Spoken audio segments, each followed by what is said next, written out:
মালিক রে,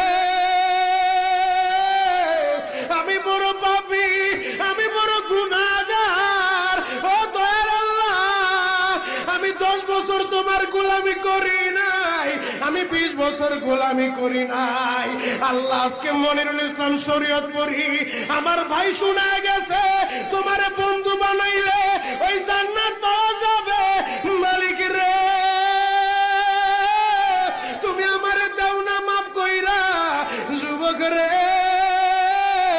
যদি কেউ আল্লাহরে বন্ধু বানাইতে পারে, তার কোনো আর চিন্তা নাই, তার চিন্তার কারণ নাই গো বাবা। এ যুবক ভাইরা, দাড়ি পাকা বাবাজিরা, সবাই আমার দিকে একটা নজর তাকান।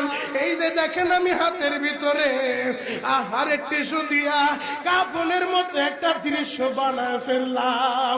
এমন একটা কাপড় আপনার শরীরে একদিন